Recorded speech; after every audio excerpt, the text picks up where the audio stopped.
day, and thank you for standing by. Welcome to the Diamondback Energy First Quarter 2026 conference call. At this time, all participants are in a listen-only mode. After the speaker's presentation, there will be a question-and-answer session.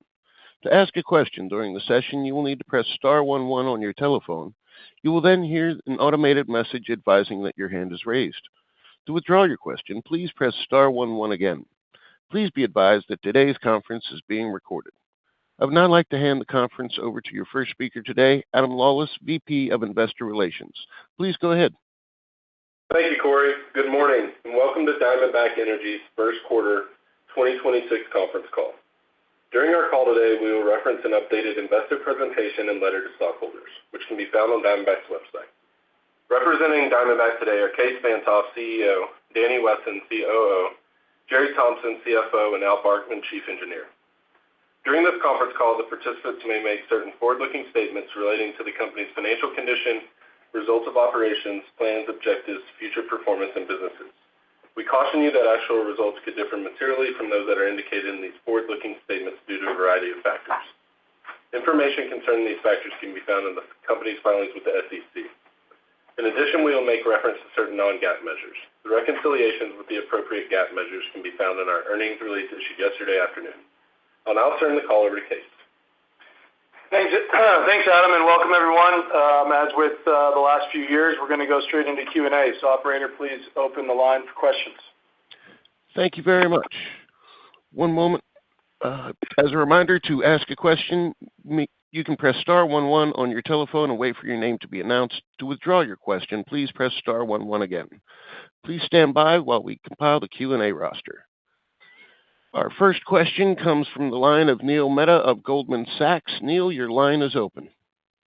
Yeah, good morning, Kaes, and good morning, team. So I guess the big development here today that you've been signaling is the move to a green light framework from yellow light, adding the 2 to 3 rigs and moving to the 5th completion crew. So, Kaes, maybe you just take a moment for the investors on the line to talk about the thought process that went into this decision and just how you're thinking about where and when to add activity.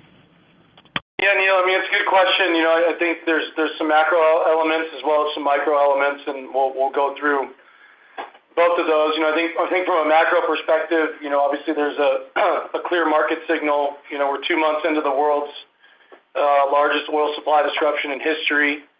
And, I think, Diamondback and Diamondback shareholders are very fortunate that we're solely based in West Texas. We're kind of tourists in this situation, but it's obviously a very serious situation with a lot of oil supply off the market. And so if that isn't a signal to grow production in an advantaged area like the Permian Basin, then I don't know what is. And we hope there's a resolution to the conflict, but even if there is, there's a lot of noise in the system and a lot of barrels that have been taken off the market. So that's kind of the macro signal that we've been looking at as a board and a management team. Obviously, global inventories are starting to decline very rapidly, and we're going to do our small part to add some production into the mix. And then you go down to the micro level or the Diamondback level. I mean, listen, with the best inventory quality and depth in North America being executed at the best cost structure, if this isn't the time to grow now, then I don't know when is. And, so that decision at a micro level was, honestly fairly easy. And, I think the last piece about it is we're able to do this in a very capital efficient manner and get it done very quickly, because we have this backlog of DUCs and we, prepare our business for, up, down, or sideways. We're able to just make one decision and add a frac crew a lot earlier in the year and get that production up immediately. So I think it's a testament to the team's preparation, everybody in the organization working together and being able to do this very, very quickly, whereas I think in other organizations it might take a little longer to make that decision. Thanks, Kaes. And then the follow-up is just on the return of capital framework. You did move away from the fixed framework while you bumped the dividend. You indicated that you might be slowing down the buyback a little bit. So can you talk a little bit about that? What you intended to communicate with that, and then there is a very concentrated ownership base here, and if the family ultimately is going to sell into the market or sell down their stake, do you still view Diamondback as a logical buyer to help offset that potential risk on the stock? Yeah, I mean, listen, let's take it a little higher level, right? I mean, I think allocating capital is the most important job we have to do as a management team. And the history of the return of capital program for both ourselves and the industry, was put in place after the COVID, near extinction event of the industry. And investors said, hey, I want my money back, and I want it in a formulaic manner. And I think that's worked very, very well, over the last few years. And I don't expect our ability to return capital to stockholders to change. We just want the flexibility to, make more cyclical moves versus, moves within a 90-day window within a quarter. So, we have a really, really good track record of buying back our own stock. We've bought back 42 million shares for $6 billion to date at $148 a share. Clearly with the stock where it is today, that's a very positive rate of return for our stockholders, and I expect that to continue. We recognize we also have a large shareholder that we found a way to help monetize their stake in a very efficient manner. And, I think, outside of their stake, they're most focused on us creating long-term value and, allocating a ton of free cash to the balance sheet in times of extremely high oil prices, does create long-term value with in our mind, a higher floor for the stock long term. So I wouldn't expect anything to change. We have a great relationship with the family. I think we have the ability to help them monetize. And if we, use kind of excess free cash flow over the next couple quarters to pay down debt, we can help monetize their stake actually more efficiently coming out of this. They're long-term holders, and they want the stock higher. That makes sense. Thank you, Case. Thanks, Neil. Thank you very much. Our next question comes from the line of Scott Hanold of RBC Capital Markets. Scott, your line is open. Yeah, thanks. You all had some pretty robust production performance in 1Q, and based on our chat last night, it sounds like your completions were as planned. Can you just walk through some of the specifics? Why performance was so strong? It sounds like it was a lot more well performance just versus any other kind of dynamic. Just give us a little bit of color on that. And is that something we should anticipate moving forward, and what's embedded in guidance? Yeah, Scott, I'll give a couple high level and then let Danny talk about some of the details. But high level, our well performance year to date looks up relative to last year. I think that is probably a surprise even to us internally, but we've always continued to try new things in terms of completion design and efficiency that I think is starting to pay dividends. So I think that's helping. That's one thing. I think the other side of the business, the production side of the business, which we've been talking a lot about over the last couple quarters, there's just kind of a lot of good things happening in the field in terms of less downtime, more automation, call it AI, call it a lot of automation impacting that side of the business. So I think, better wells and lower downtime, that's a good recipe for a production beat.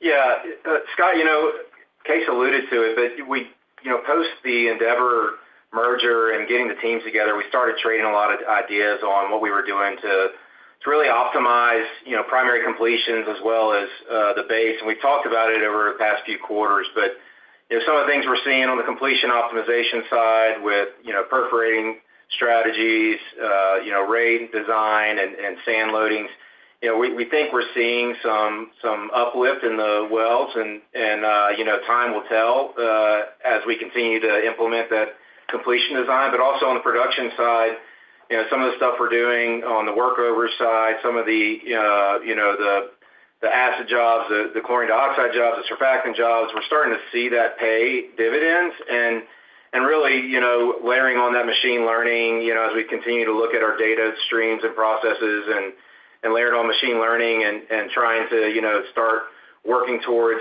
implementing AI into our field operations, we're seeing that downtime come down. And, it's been a big part of our, of the beat in Q1, just really, that little bits of optimization across the board starting to show through to the top line number.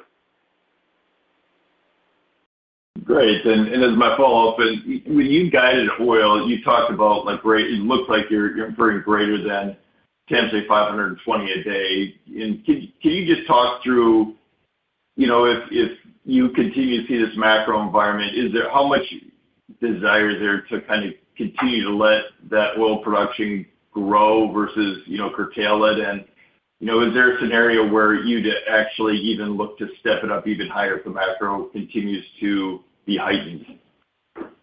Yeah, it's a great question, Scott. I think it's kind of it's a very fluid situation, and I think the board's wanted us to take this kind of quarter by quarter. Obviously, if there's outperformance and we still have triple-digit oil prices and the market's still calling for oil to come to market, then, I think this is a year where instead of pulling back activity, you kind of just keep the efficiencies going and production continuing to climb. But, listen, it's going to be fluid, right? We're only 2 months into this conflict, and it could be resolved today, but, and who knows what happens to the macro. So I think we're just ready to react. We still have some things in our back pocket to grow further, but for now, this kind of 520 plus 1,000 barrels a day on oil is the new baseline. Thank you. Thank you very much.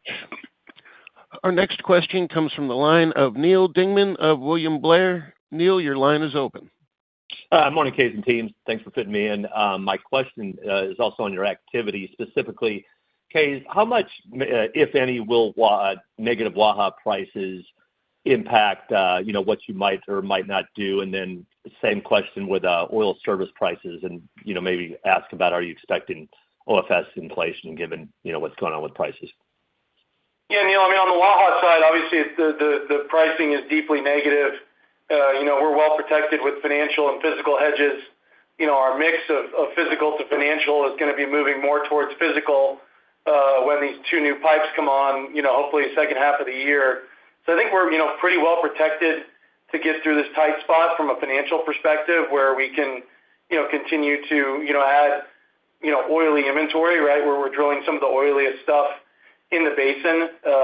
So I think, we're pretty well protected there. We'll continue to work on our physical protection on the gas side. We've worked on a power project now for almost a year, and we'll see if we can get that done. But, we've talked at length about monetizing our gas, and, we're kind of on the cusp of that. That's starting to happen here when these pipes come on. But, Danny, on the service side, what are you seeing? Yeah, we haven't really seen much pressure to date on the service, inflation or service pricing side of the story. It's really a capacity question, and what does the service capacity look like? And haven't seen industry activity ramp aggressively through these first couple months of this conflict, and so there's still quite a bit of capacity out there in the rig space and in the completion space, and where the calendars are not squeezed enough yet for them, I feel like, to be able to push pricing onto the guys when they go out and look for this additional equipment. We have seen obviously some inflation in some of the consumables, and things that are tied directly to the commodity price, but those have been pretty minimal thus far, and we'll just have to see what activity does, not only in the Permian but in the lower 48, to see what we anticipate service inflation to do through the rest of the year. Thanks, Danny. And then second question, just on capital allocation, especially given the continued record free cash flow growth per share you'll likely have. Kaes, wondering specifically, how do you believe capital for M&A stacks up, maybe against buybacks or simply the near-term debt repayment? Do you factor that in, or maybe just talk about capital allocation? Yeah, Neal, I think my first day of my first finance job in New York City, I was asked the question, what can a company do with their free cash flow? And if we're going to go through all the options, you can grow, right, either organically or inorganically. So organic growth, we've decided to hit that lever today in a small way by going to the top end of our CapEx guidance. Inorganic growth, which, M&A, we've obviously been very, very good at M&A over the years. I think this volatility is kind of difficult to get deals done, private or otherwise. So I think generally, M&A is probably fairly quiet at Diamondback for the foreseeable future. Then you go down the other options of what you can do with your free cash. You can pay a base dividend, which we did and decided to increase today, or you can pay down debt, buy back shares, or you can just put the cash in the balance sheet. And I think with oil prices where they are, I don't know if investors are capitalizing this price environment yet today. And so for us, the bigger use of free cash is going to be to pay down debt rapidly and convert that debt value to equity value in our NAV, and keep some cash for a rainy day, because this is a very volatile environment and it can flip pretty quickly. Makes sense. Thanks, Case. Thanks, Danny. Thanks, Neil. Thank you very much. Our next question comes from the line of Arun Jayaram of J.P. Morgan Securities. Arun, your line is open. Yeah, good morning, gentlemen. Case, the calendar 26 and 27 strips are around 90 and 75. How do you think about your approach to development in a much stronger oil price than we sat just call it 90 days ago? And I was wondering if you could just maybe highlight for the 2 to 3 incremental rigs, how are you thinking about capital allocation across your asset base, and is the deeper benches now an area that are now competing with capital as you get down some of those well costs in the Barnett?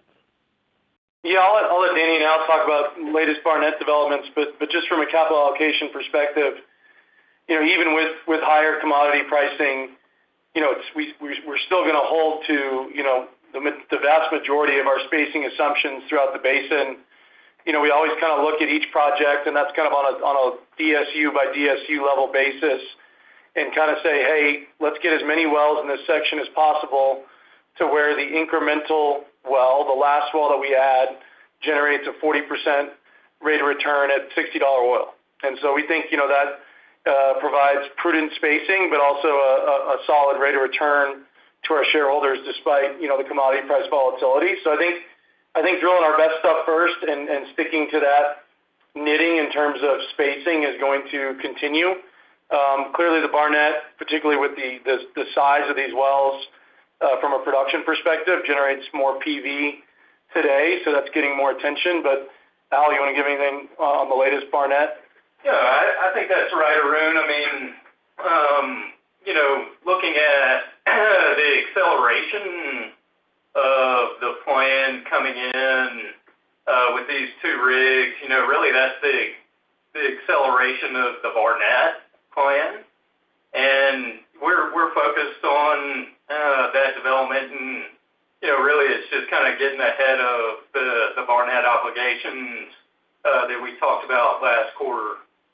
Yeah, and I'll just add that the Barnett activity and the obligation activity is almost entirely focused on the JV area that we have with another partner, and those wells are not as high a working interest. They're about about half and half, a little bit heavier weighted on the Diamondback side. So the 2 or 3 rigs we're picking up on the Barnett activity to get ahead on the JV area is really like 1.5 net rigs to Diamondback. So well, the top line looks like we're adding a bunch of activity in the back of the year. Net to us, it won't be nearly as impactful.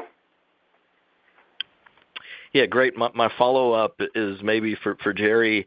You guys have taken, call it pro forma debt, I believe net debt down to $12.7 billion. Jerry, I was wondering if you could highlight, given the intention to pay down more debt in a higher commodity price environment, what are some of the targets you're looking for the balance sheet from either a gross or a net debt perspective? Yeah, Arun, great question. I think we've talked previously about hitting that $10 billion net debt figure sometime in the next 12 to 18 months. Obviously, with where we are from a commodity pricing standpoint and some excess free cash flow generation, it looks like we'll be able to hit that much earlier, to the tune of a couple months from now. And then as we move into the back end of the year, I think we'll have an opportunity to not only reduce net debt but also gross debt. So likely build cash on the balance sheet through the fourth quarter. And then once we get into the fourth quarter, take a look at obviously calling our $750 million of 26s outstanding. And then as we move into 2027, take a look at maybe doing a larger liability management exercise with additional cash on the balance sheet, with the idea of trying to take out as much as we can from a near-term maturity perspective, particularly as it relates to anything that matures prior to 2030. So I think we're really in a really advantaged position to move our balance sheet from a position of strength to really kind of an adjective of fortress, and we can do that in the very near term. Great. Thank you. Thank you very much. Our next question comes from the line of John Freeman of Raymond James. John, your line is open. Thank you. Good morning, guys. Even after, increasing activity, the reinvestment rate for y'all still fell pretty sharply from, what y'all originally planning last quarter from, 44% to 34% at the current strip. So, obviously y'all had the ability, if you wanted to even increase activity more, and still would have likely had kind of an industry-leading kind of low reinvestment rate. I know that returns, ultimately drive y'all's decisions, but is there like a reinvestment rate that y'all just want to stay below regardless of kind of the commodity environment? Yeah, John, that's a good question. I think I'd probably take it a little different direction where, obviously we've been polling investors that, that own the stock to get their opinion on, how they feel about growth and ramping activity. And I think the general consensus was, I think a little growth in the plan, will differentiate Diamondback and makes a lot of sense. I just don't want you to do it in a capital inefficient manner. And so, if you think about what we're basically doing here, we were going to run somewhere between 4 and 5 frac crews in the model to hit our original guide. And, that 5th frac crew was going to go away for 5 or 6 months and then come back. And, it's a Halliburton E-fleet simul-frac, as efficient as it gets crew. And so we're just bringing that crew back and going to run the 5 crews essentially, consistently. And I think that will ensure, we maintain capital efficiency in the field versus trying to go too fast, too soon, which sometimes has driven some inefficiencies in E&P's plans and Diamondback's plans in years past. So I think, trying to learn from, the history of development in this basin, staying capital efficient is probably the priority, and I think the reinvestment rate, becomes the output of that. That's great. And then just along those same lines, I know the original 2026 plan didn't forecast sort of any meaningful, DUC draws or builds. Can you just give us a rough idea of kind of how that looks now with the new plan? Yeah, it's kind of a story of through the year, right? So we're going to draw down the DUCs in Q2 and backfill that with 2 rigs worth of activity to make sure we build our DUC balance back up. We're basically, we peaked at a little over 200 DUCs in Q1. That number is going to come down over Q2, and then the backfill rigs start to build that back up. So in general, and Danny can opine, but we're going to have to keep a little bit higher DUC balance than we would running 4 crews, because we have we like to have 2 projects behind each crew ready to go, because if something bad happens, then we just move to another project, and it looks like everything's going great at Diamondback on a quarterly basis. So probably need to maintain somewhere in the high hundreds, around 200 DUCs, and that's kind of where we are today, but there's going to be some movement throughout the year. Yeah, we like to keep kind of a quarter to a quarter and a half worth of inventory ahead of each crew, just so that we can have flexibility if we run into an issue on a pad with takeaway constraints or something like that.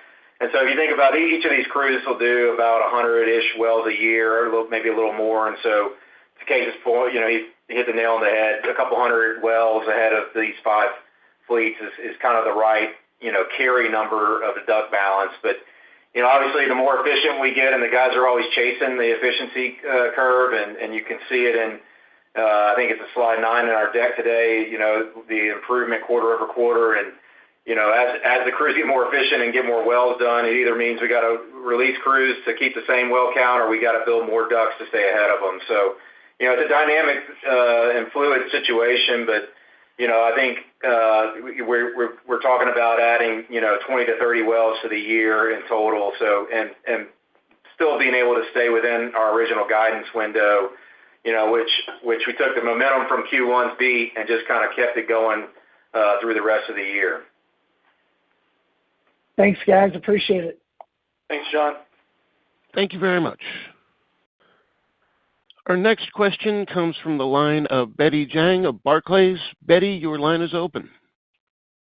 Hi, good morning. Thank you for taking my question. I actually want to ask about your crude oil marketing. So 1Q pricing was a bit stronger. Can you just remind us your exposure to premium price indices and the marketing strategy in general on the oil side? Yeah, I mean, from a strategy perspective, Betty, we learned from the kind of the Permian takeaway crisis of, what was it, 2018, that, we needed to use our balance sheet to get our crude to the biggest markets.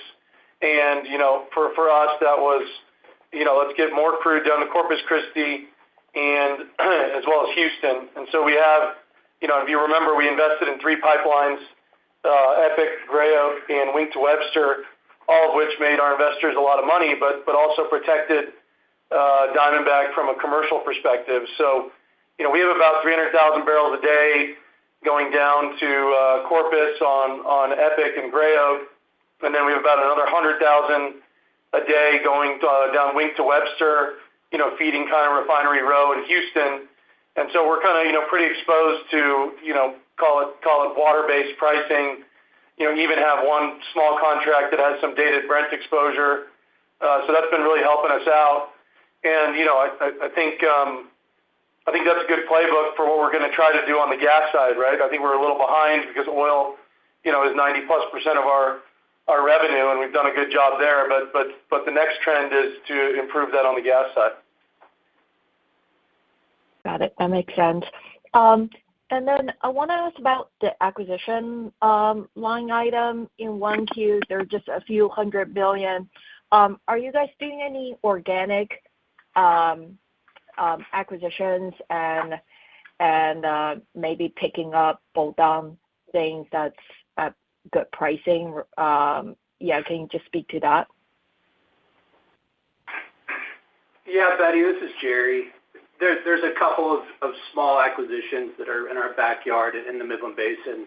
As a reminder, in that line item, we do have capitalized interest and capitalized G&A, and that made up, the vast majority there. So that plus a couple of small acquisitions and then, let's call it $50 to $75 million in leasehold bonus as well.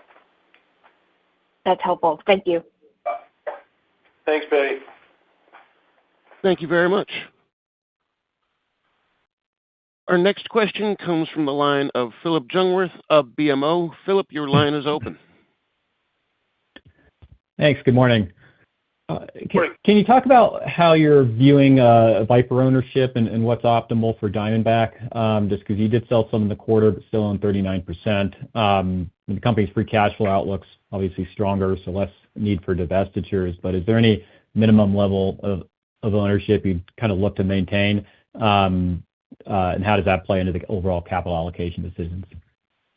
Yeah, we did sell down a little bit of ownership in Viper. It was kind of a follow-on from the drop-down where we took, the Diamondback side took a lot of stock from Viper in that deal. We could have probably taken more cash, but instead decided to wait and then sell a little bit here last quarter. I would say we're done selling Viper shares at Diamondback. I do think the growth opportunity set for Viper is pretty significant. So could there be a world where Diamondback's ownership is reduced through dilution? I think that's possible. But no desire today to monetize any more shares. I think if you just think about where both companies are going to be from a balance sheet perspective, in another few months, they're going to be well positioned to kind of do anything from an M&A perspective, and that's where we wanted to be. Okay, great. And then in the 2022-23 upcycle, for private operators, they did drive an outsized share of rig additions, overall oil growth. You guys have a unique view here being based in Midland, and just wondering how you'd characterize the ability of privates in the Permian to respond to what we're now seeing as far as higher oil prices versus a couple years ago, just because it also has implications for tightening of OFS markets. Yeah, no, that's a very important question, and it's gone into our calculus on thinking about the market and thinking about adding activity. If you go back to that 2022 upcycle, you had a company like Endeavor that's now part of Diamondback. They went from 2 rigs to 15 rigs. Crown Rock went from 2 rigs to 8 rigs. That's now part of Oxy. NCAP North, which is now part of Ovintiv, went from 2 rigs to 6 rigs. Double Eagle, which is now part of us, a combination of us and Exxon, went from 1 rig to 6 rigs. I mean, these were big moves on the private side, and back then there was still a lot of private activity growth, particularly in the Midland Basin that has now been consolidated. So I think there's going to be private growth. I mean, the private model has shifted to more of a smaller asset packages that they develop very, very quickly, farm into larger operators' positions. There's been a big growth in kind of that northern New Mexico area, but by our math, right, that's 20, 30 rigs. It's not 100 rigs like it was in 2022. So I think they're going to move very quickly. I just don't think the volume impact will be nearly what we saw in that 2022 timeframe. Great. Thanks, guys. Thank you. Thank you very much. One moment for our next question. Our next question comes from the line of Scott Gruber of Citigroup. Scott, your line is open. Yes, good morning.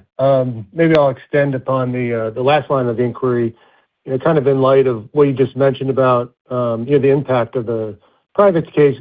How do you think about Diamondback's volumes, say over the next 5 to 10 years on an organic basis? Do you think about Diamondback kind of being in modest kind of growth mode over the next 5 to 10 years? And this may happen, kind of stepwise when called upon, by the market. But do you step higher during periods of elevated prices like today and then maintain that new level so that net you're growing? Or, when commodity prices are soft, do you pare back on activity and let production fade back down? Just curious on how you think about the longer term trajectory. Yeah, I mean, listen, Scott, I think I'll go back to my earlier comment that, the operator with the best inventory quality and the lowest cost structure with the longest inventory depth probably has the right to grow organically and the right to do that and create shareholder value. So I think, we've been talking about trying to hit the organic growth accelerator for a while now. We just haven't had the macro conditions to support it. But I think in a world of and who knows what's going to happen where mid-cycle pricing is a little higher, call it 70 plus on WTI, 75 plus. Well, I think that's a world where, from a total shareholder return perspective, a couple percentage points of organic growth really adds to the NAV of the business and adds to the long-term free cash generation. And that's kind of one of the important points that we ran in the model this year was that this new plan generates more free cash flow in 2026 per share than any other more free cash flow per share at any oil price above $60 oil. And so, a $70+ world, this is advantageous to shareholders long term. Yeah, it would certainly help differentiate Diamondback. And then turning back to the capital efficiency of the investment program, it does appear to improve on the margin with the updated plan, but it's hard to separate the DUC draw impact from adding rigs in the Barnett where you're still ramping, on learnings and efficiency. But just in general, how would you describe the kind of underlying trend in capital efficiency, especially as you lap the impact of the DUC draw, say, kind of into 2027? do you think you'll be able to show improvement kind of relative to the initial program this year? Yeah, listen, I think things like duck draws and bringing back ducks and a barnet when you develop, I think that's all kind of noise, right? But below that noise, the team is executing flawlessly. We set, records on the drilling side on 2, 3, 4 mile laterals. Wolfcamp D development, we gave the team a goal of $300 a foot for drilling, down from $360 a foot drilling last year. They're already at $300 a foot. Barnett drilling, we said the drilling guys need to be below $400 a foot to be able to get to $800 a foot to make the Barnett competitive with the base program. Well, we already put a well in the ground under $400 a foot. So I think at the highest level, the business is firing on all cylinders. Efficiencies continue to improve above ground, but the big move also is going to be, are we drilling and completing actually better wells subsurface? And those are all the drivers that separate the noise of, are you drawing down ducks this quarter or this month versus years past, and that's the long-term benefit to capital efficiency. That's great. Appreciate the color. Thank you, Case. Thanks, Scott. Thank you very much. Our next call comes from the line of Derrick Whitfield of Texas Capital. Derrick, your line is open. Good morning, all, and thanks for taking my questions. Case, perhaps for you, just regarding your share buyback and its guiding principles, where do you view mid-cycle pricing now in light of the current Middle East conflict and the risk premium associated with that? And could you speak to what you're seeing in degradation of inventory quality across the Permian, clearly beyond Diamondback? Yeah, I'll take the macro question first, Derrick. If I wasn't long-term bullish, I'd be out of a job, right? So I guess, we have to be long-term bulls, but also think about, in practical terms, where the situation is right now. And, within 3 months, we went from the projected largest oversupply in history, which I think we can debate was not going to be the case, to now the largest undersupply in history. And, we're only 2 months in. So I think it's hard for us to move off our mid-cycle pricing environment, which is kind of a mid-60s TI, kind of, mid-teens NGLs and $3 gas, obviously with Waha diffs. But, there's certainly a case to be made for energy security becoming a much more important thing for countries around the world to think about. I guess wearing my oil hat, that probably means more storage, more landed storage versus storage that you can buy, somewhere that's in a riskier geopolitical area. I think that means the U.S. barrel is more important than it's ever been. But again, I think it's early for us to say mid-cycle pricing has gone up by X. The way we do think about kind of our positioning relative to U.S. shale and where U.S. shale's mid-cycle pricing is going is that, we do believe the cost curve is going up. We do think, operators have done a really good job with efficiencies, longer laterals, better development. But, geologic time, catches up to you, and there's clearly signs of degradation throughout the U.S. in terms of production or productive, quality. So we just try to keep ourselves at the low end of that cost curve, and I think we've done a very good job on that front, both from a inventory depth and quality perspective, but also the costs at which we execute on that inventory. So I think we're very well positioned, and I think it's a little too early for us to go higher on mid-cycle pricing today. Fair enough. And then as my follow-up, I wanted to shift over to the Barnett, referencing the play outline on page 16. How large could you reasonably grow this position beyond 200,000 that you're highlighting on the slide deck? And you clearly have one of the most prolific buyers of assets in Midland working with you, so certainly you have that in your favor. Yeah, we did announce this position after we thought we had a pretty solid position on what we could get. I do look forward to, we have continued to add to the position in Q1, on a small basis, but I think what's exciting is now we're just starting to do a lot of trades. A lot of the big operators have their Barnett positions, and we're all now looking at how can we block up to 3 mile laterals, 4 mile laterals, There's obviously a lot of private equity, kind of the small Midland-based private equity that's looking to build, 6, 7, 8 section positions. Those probably come to market. So I think it's going to happen. I think the position's going to grow. But I think, we have the sizable base we need to continue to grow it. Great update. Thanks for your time. Thanks, Derek. Thank you very much. Our next question comes from the line of Kevin McCurdy of Pickering Energy Partners. Kevin, your line is open.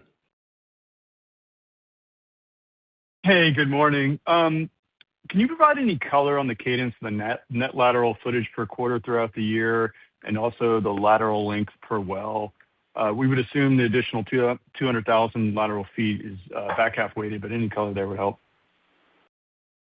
Yeah. So, I think it's going to be pretty evenly weighted here towards the back half, looking at, we went up to kind of that 6.2 million lateral feet, right? So we're looking probably at 1.5 to, 1.6 per quarter for the back half of the year there.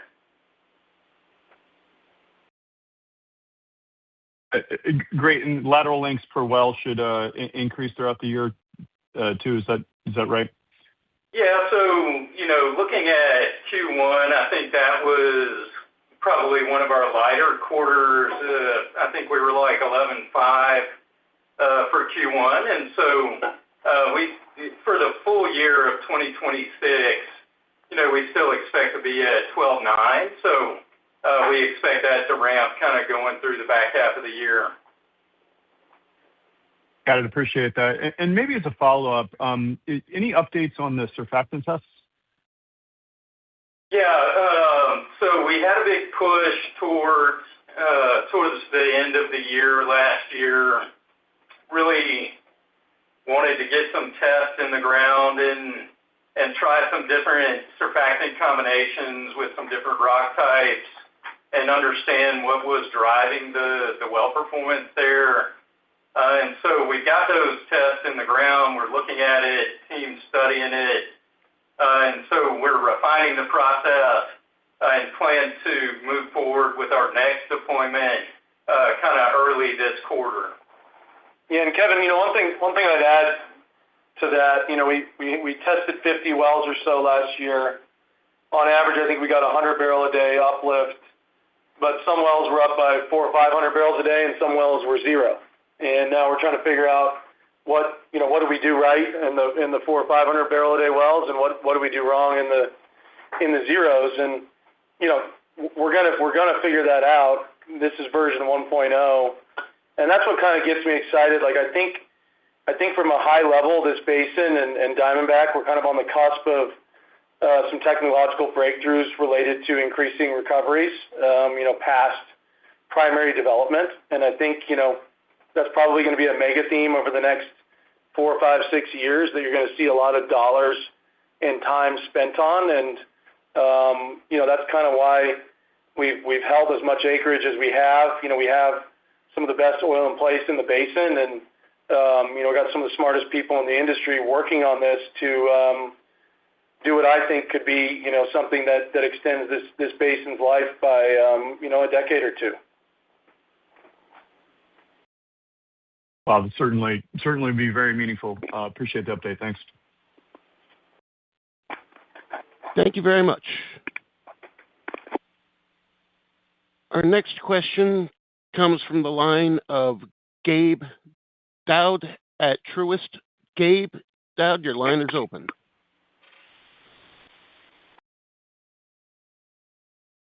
Gabe, can't hear you if you're talking. Hey, sorry about that, guys. Morning. Thanks for the time. Just going back to the return of capital framework and pursuing growth this year, which obviously makes sense. But just curious if you could maybe talk a little bit about what an upper bound of oil production growth would be for Diamondback. Again, assuming you have the green light on the macro, is it fair to assume that it's 5% for Diamondback, or would there be an environment where it could be even higher than that? Yeah, I don't want to get into a specific number. I mean, I think right now we've already grown, low single digits year to date. I don't think there's a ton of investor appetite for a large CapEx bump and something, more than mid-single digits growth. But I think it's early. I think there's a lot of noise in the system, and no one's really sure how this macro is going to unfold, and that's why I think we're keeping our cards kind of close to the vest here. Coming out with a good forecast in Q1, and we'll see how the rest of the year unfolds. But just polling investor appetite, I don't think there's a lot of appetite for something like the go-go days of 2017, 2018, where you had multiple CapEx increases in a year and double-digit, mid-double-digit production growth. So we're going to keep it steady and capital efficient. And I think that's what we put out there today, and kind of take this macro kind of quarter by quarter. Got it. Okay. Thanks, Kaes. That's helpful. And then a follow-up for me would just be, is there any update around your surface position in light of maybe, a new market entry in that regard? Curious if there's any update on the conversations you're having there. Thanks, guys. Yeah, Kaes alluded to it earlier as it relates to our power project, but we're still making pretty meaningful progress with our partners here, and really view this power and data center opportunity as something that has a unique opportunity for us to use our natural gas in basin and advantage pricing. I think once we do get a project finalized, we'll be able to talk about it in more detail, but it continues to move forward. Got it. Okay, that's helpful. Thanks, guys. Thank you very much. Our next call comes from the line of Charles Meade of Johnson Rice. Charles, your line is open. Yes, good morning, Kaes, you and your team there. I'd like to go back to I think with the big question this morning of the acceleration of CapEx. Can you give us kind of an inside baseball account of how you came to that decision? And I can imagine it could be the case that your board left you with a certain amount of latitude. Or alternatively, is this kind of thing where you kind of arranged in short order, maybe a telephonic or Zoom board meeting, and just had a quick 30-minute meeting where you made the case and then acted on it? And I'm not so much interested in the kind of autopsy of your decision, but I'm more trying to get some insight into how the dynamics work for you guys as a fast mover in response in this volatile oil tape. Yeah, I mean, that's actually a good question. There's a couple things I'd say. I'd say our board is a very nimble board for its size, right? We have 13 board members, but they are very responsive, and they move relatively quickly, particularly when the decision is very obvious. And second, I would say just some inside baseball. We've tried to. I got some advice from Jamie Dimon last year, which was communicate with your board often and tell them everything. And we just decided to over communicate with our board through this crisis. Obviously, the crisis kicked off just a week after earnings, right? We had set the budget. But I think we sent 3 or 4 notes to the board in March just to update them on how we're thinking, and then it was a simple meeting to get together ahead of earnings to make this decision, and I think the board had resounding support for this plan. But that's a little inside baseball on how Diamondback works with our board. Great, that's all for me. Thanks, Kaes. Thanks, Charles. Thank you very much. Our next question comes from the line of Leo Mariani of Roth. Leo, your line is open. Hey, everybody. There's been some discussion of some pretty weak, Waha prices in 2Q. Wanted to get a sense whether or not you think that could be some, short-term negative volume impact for the company. Are there some wells that have maybe a lower oil cut where you say, hey, maybe it's worth shutting some of those wells in for a little period of time here, just given how bad the gas price is, or just any color kind of around that dynamic and how you're thinking about it would be helpful. Yeah, I mean, listen, at these NGL prices, we kind of think, negative $3 Waha basically, cuts out the value of your NGLs. And, above that or worse than that, -4, -5, -6, you start to eat into, the value of your oil production. Now, oil's $100 a barrel, not 60, so it's a little different math on should you shut in oil barrels because of Waha pricing. But I do think that that's happening throughout the basin. I think in an area like New Mexico, with tighter restrictions on midstream development and flaring, that's probably a question for others, but it's probably something that's happening. For us, if we go back to October of last year, Waha blew out due to some maintenance issues. We shut in 2,000 or 3,000 barrels a day of production for a period of time, and then Waha came back and we brought that production back. I would bet we're probably around somewhere in that range today with Waha as weak as it is, but it's not impeding new development, particularly with the amount of hedges that we have on the financial side. Okay, that's helpful. Sounds like you still have flow assurance, and this will be more of an economic decision for the company. That's right. Every molecule we've produced has moved. It's just moving at a negative price. Yep. Okay. And then just wanted to follow up a little bit on what you guys said on the growth part of it. Obviously, your guidance for the year on oil, it's a little bit open-ended with the 520,000 plus. Clearly, you guys did the 520 in 1Q. It looks like your guide's telling us we're getting 520 again. You did talk about a little growth. So, I mean, if the oil environment holds here, people should be thinking about probably that plus and a little bit of growth here in the second half of the year. Is that kind of a fair way to look at it? Yeah, I think that's fair. Again, we're going to take it quarter by quarter. I think this is a year where if the plan is, if we're outperforming the plan, we're going to, hold activity and produce more oil into a market that needs it. Okay, makes perfect sense. Thank you. Thanks, Leo. Thank you very much. As a reminder, to ask a question, you will need to press star 11 on your telephone and wait for your name to be announced. To withdraw your question, please press star 11 again. Our next question comes from the line of Doug Leggate of Wolfe Research. Hey, thanks, fellas. I appreciate you having me on. Guys, I wonder if I could come back to one of the comments earlier about the balance sheet. Jerry, is it inconceivable that when we look out with no variable dividend taken out of the capital, the capital returns structure, that your net debt balance sheet could basically go to zero over the next 2 or 3 years? Would you allow it to go to that level? Yeah, Doug. I mean, listen, that would be a good problem to have. I think generally, we're going to be transferring a lot of value from the debt side of the NAV to the equity side over this quarter, and who knows what happens after this. As we've kind of said, we're going to take this quarter by quarter.